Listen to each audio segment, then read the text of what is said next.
অরূপ এবং তার সহধর্মিণী দুজনের জীবন আদর্শ দেখলে আমরা সেটা তাদের জীবনেও দেখি। বিশ্ববিদ্যালয়ে অবস্থানকালীন সময়ে বিশ্বশান্তি প্যাগোডায় এমন কোনো কাজ ছিল না যেখানে অরূপ বড়ুয়া তার মুক্ত হস্তে দান দেয়নি, এমন কোনো কাজ নাই। প্রায় সব কাজের মধ্যে তার সাধ্য অনুসারে সে ত্যাগ করে আসছে।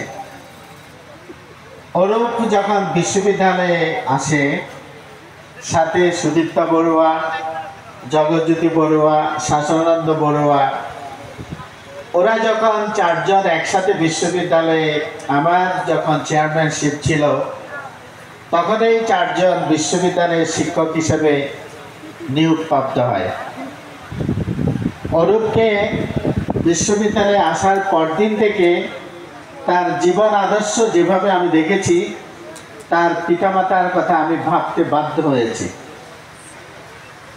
একজন টকটকে যুবক কিভাবে ধর্মের প্রতি এত অনুকম্পা পরায়ণ হয়, বা ধর্ম বিশ্বাসীদের প্রতি কিভাবে সে এত অনুকম্পা পরায়ণ হতে পারে, সেটা তাকে দিয়ে অনেকবার আমি চিন্তা করেছি।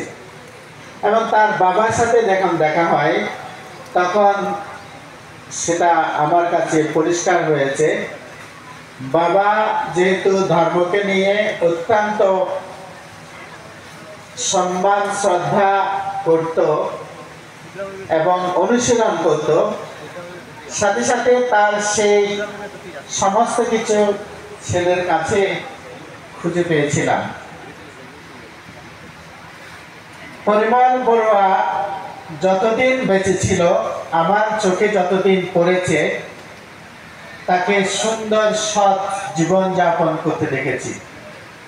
তিনি যতটুকু পেরেছেন,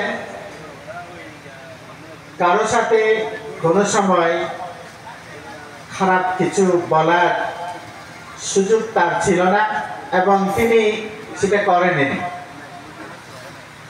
শেষ পর্যন্ত অসুস্থ হয়েই যখন মেডিকেলে ভর্তি হলো, আমি জাপানে ছিলাম।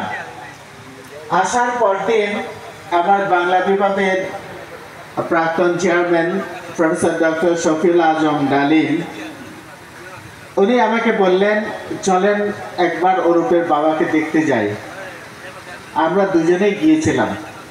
গিয়ে আমি ভিতরে ঢুকে হাত জোর করে প্রার্থনা করে আসছিলাম, যেহেতু আমি তো মৃত্যুর পথযাত্রী ছিলাম। 2021 সালে করোনার সময়ে আমিও মৃত্যুমুখে পতিত হয়েছিলাম। তাই চোখ বন্ধ করে আমি একটি কম্পেয়ার করার চেষ্টা করছিলাম, আমিও কি এমন ছিলাম। আবার সামনের মানুষগুলো যারা সুখে শান্তিতে স্বাচ্ছন্দ্যে অবস্থান